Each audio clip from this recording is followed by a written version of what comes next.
शौर्य चक्र से सम्मानित लखबीर सिंह मेघवाल का पैतृक गांव पहुंचने पर भव्य स्वागत किया गया।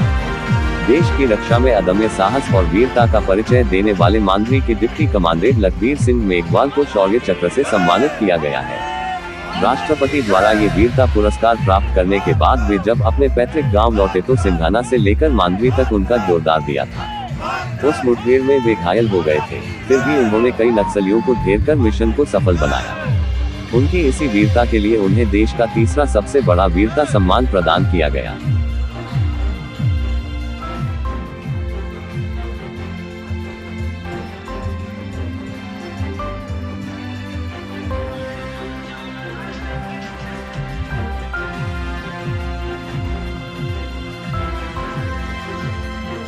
यहाँ पे तब से ही हम किताबों में पढ़ते आए थे। मेजर हवलदार पीरू सिंह का नाम, जिन्हें परमवीर चक्र से सम्मानित किया गया था, उनसे इंस्पायर होकर हमने भारतीय अर्धसैनिक बल ज्वाइन किया था। 2010 में मैंने ज्वाइन करने के बाद जो है नक्सल प्रभावित क्षेत्र में अपना कार्यकाल शुरू किया। उसी कार्यकाल के दौरान माननीय प्रधानमंत्री श्री नरेंद्र मोदी के सपने थे कि 2026 तक नक्सलवाद को हम जड़ से उखाड़ फेंकेंगे। वो कार्य हमें दिया गया। उस कार्य को बड़ी तत्परता से और बड़ी लगन से हम लोग कर रहे हैं। और सीआरपीएफ देश का एकमात्र ऐसा बल है जो कि इस नक्सलवाद की बहुत सारी मार झेल चुका है।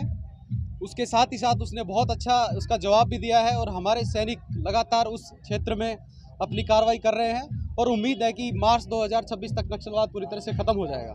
कैसे ऑपरेशन को पूरा किया?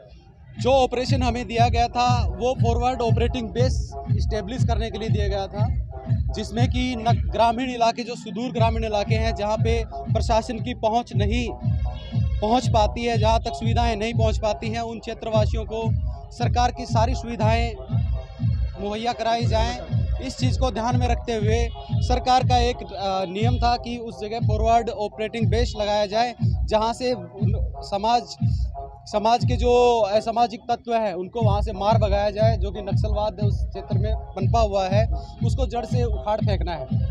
इसी कार्रवाई के लिए हम गए थे 30 जनवरी 2024 को। तब नक्सलियों ने हम पे घेरा डाल करके बहुत तगड़ा फायर किया था। 4.5 घंटे का इनकाउंटर चला था। 4.5 घंटे के इनकाउंटर में मेरी कंपनी थी, मैं उसका कमांडर था। उस ऑपरेशन के दौरान जो है मुझे लगभग 1.5 घंटे तक हम लड़ते रहे, नक्सलियों को मुंह तोड़ जवाब देते रहे। उसके बाद मैं घायल हो गया था। मेरे सर पे आके वहाँ का एक BGL होता है, barrel grenade launcher, that was blasted on my head. और फ्यूरियसली जो है मेरे सिर से जो है ब्लड निकल रहा था, लेकिन मैंने अपना पटका बांधा और मुझे याद था कि मैं अगर यहाँ से निकलूँगा, मैं मेरे सैनिकों को छोड़ करके निकलूँगा तो मैं आम मुंह दिखाने लायक नहीं रहूँगा। इंकलाब जिंदाबाद। तो उसके बाद और लगातार मोर्चा संभाले रखा। जितने भी हमारे जवान थे, जितने भी मेरे सबॉर्डिनेट्स थे, उनको सबको मोटिवेट किया और उनको साथ में लगातार कंधे से कंधा मिलाकर लड़ता रहा। इसके बावजूद मेरे सीनियर ऑफिसर्स ने बोला कि आपको ब्लीडिंग ज़्यादा हो रही है, आप निकलिए यहाँ से। मैंने कहा सर नहीं निकलूँगा जब तक कि ये मेरे जवान जो है नहीं निकल जाते। मैं उनकी बातों को दरकिनार करते हुए और लगातार वहाँ पे मोर्चा संभाले रहा। पूरी कार्रवाई होने के दौरान हमारे 2 साथी शहीद हुए। उन दोनों साथियों के परिवारों के प्रति मेरी संवेदनाएं हैं और वो दोनों साथी जो हमारे हमेशा याद रखे जाएंगे। उनको भी कल जो है माननीय राष्ट्रपति महोदया ने उनको भी शौर्य चक्र से नवाजा है। और इस ऑपरेशन की इस ऑपरेशन को बड़ी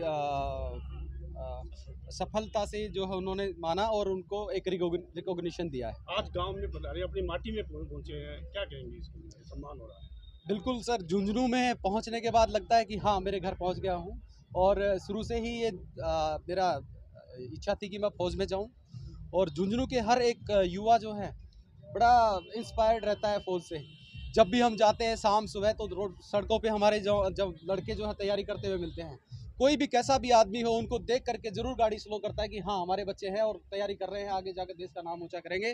तो इस कारण से वो सब लोग अपना उनको साइड देते हैं और उनको प्रेरित करते हैं कि आप हाँ करिए, हम आपके साथ हैं। और जिस तरीके से आप लोगों ने ये स्वागत किया है मेरा, और मुझे इतनी उम्मीद नहीं थी कि ऐसा होगा, मैं आपका तहे दिल से आभार प्रकट करता हूँ और आप लोगों का आभारी रहूँगा और झुंझुनू का नाम आगे ऐसे ही रोशन करता रहूँगा। युवाओं के लिए यही मेरा एक संदेश है, आपके अंदर बहुत कैलिबर है, मैं अपने अर्धसैनिक बल सीआरपीएफ में हूँ।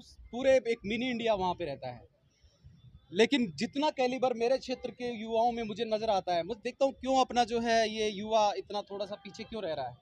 कहीं ना कहीं थोड़ी पढ़ाई की कमी या कुछ रास्ता भटकने के कारण आजकल नौजवान जो ऐसे रह रहा है। बाकी कैलिबर बहुत अच्छा है इनके अंदर, चाहे तो बहुत आगे तक जा सकते हैं और मुझे उम्मीद है ये लोग जो है आगे इस चीज़ पे गौर करेंगे।